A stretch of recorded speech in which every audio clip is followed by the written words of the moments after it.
There is worst disaster coming to the Philippines.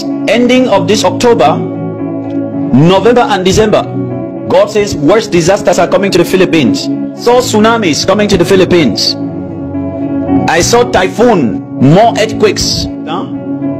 This time I saw an earthquake from 8 point. The reason why the Philippines is facing these disasters is because there is much idolatry practice in the Philippines. Ang nakakatakot na hula ni Perez Hindi sa Pilipinas bago matapos ang taong 2025. Si Perez Hindi isang pastor mula sa Africa na sinasabing nakatanggap umano ng mga mensahe ng babala mula sa Diyos at partikular niyang binanggit ang Pilipinas.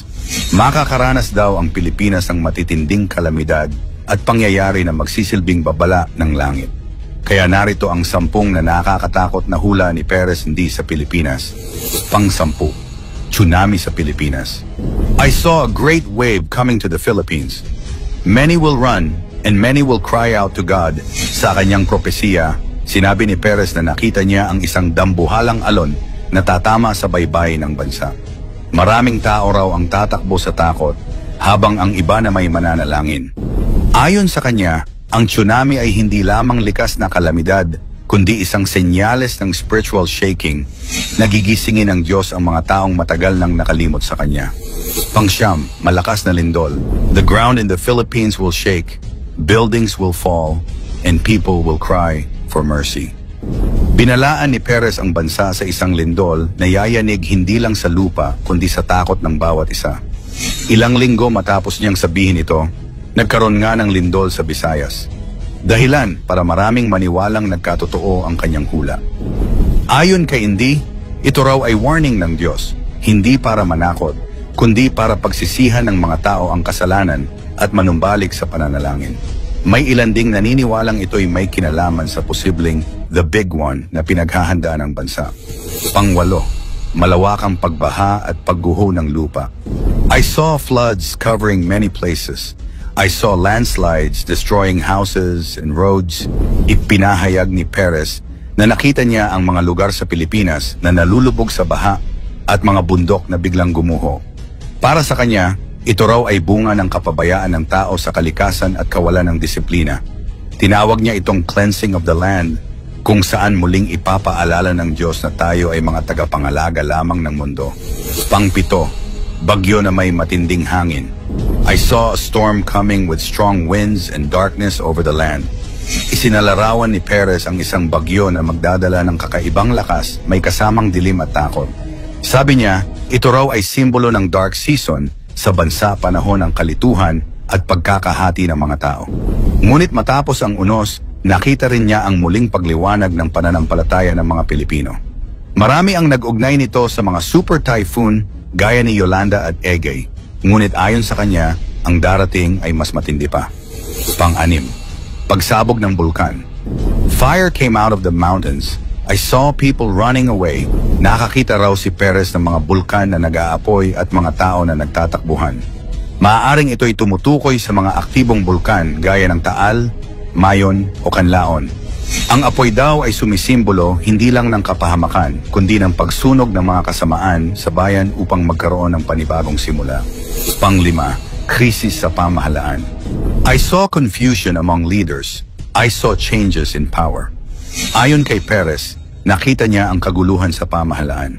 Mga hindi pagkakaunawaan at pagpapalit ng posisyon sa pamumuno.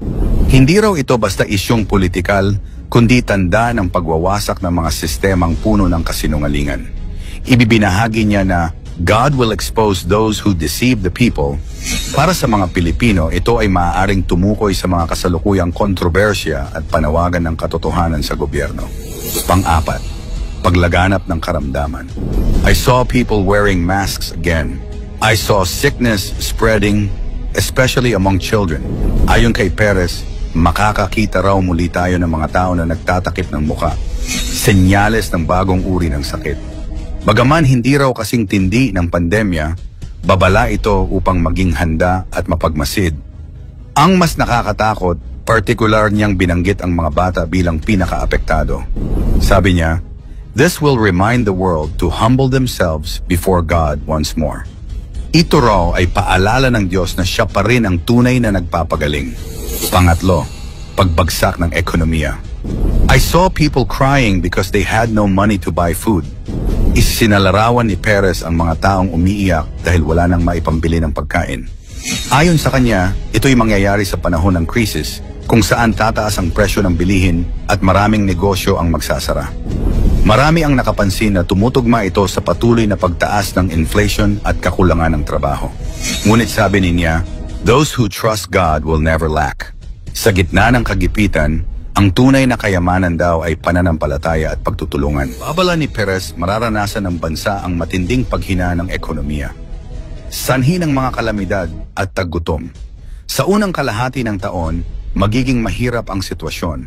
Mataas ang presyo ng bilihin, maraming mawawalan ng trabaho. Ngunit sa ikalawang kalahati, kapag ang bansa ay nagsisi at bumalik sa Diyos, unti-unti raw muling sisigla ang ekonomiya. Ito raw ay divine reset upang alisin ang kasakiman at ibalik ang tamang paggamit ng kayamanan. Pangalawa, espiritual na giyera. There will be a spiritual battle over the nation. Evil will rise but God will raise His people. Isa sa mga pinakamatinding babala ni Perez ay ang tungkol sa isang espiritual na labanan sa bansa.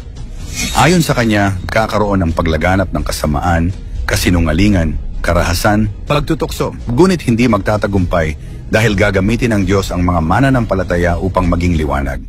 Tinuturing niya itong panahon ng pagsubok ng pananampalataya kung saan malalaman kung sino ang tunay na nasa panig ng kabutihan.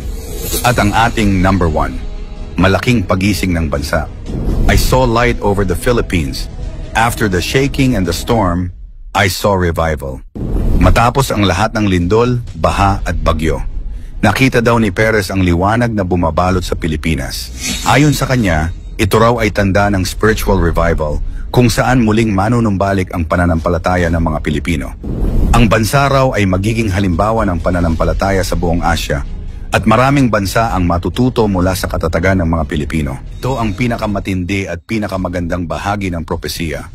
Nakakita raw si Perez ng liwanag na bumabalot sa buong kapuluan. Tanda na bumabagsak na ang mga puwersa ng kadiliman at muling babangon ang katuwiran ng Diyos. Tinawag niya itong taon ng banal na pagbabago at pag-aayos sa Yeshua.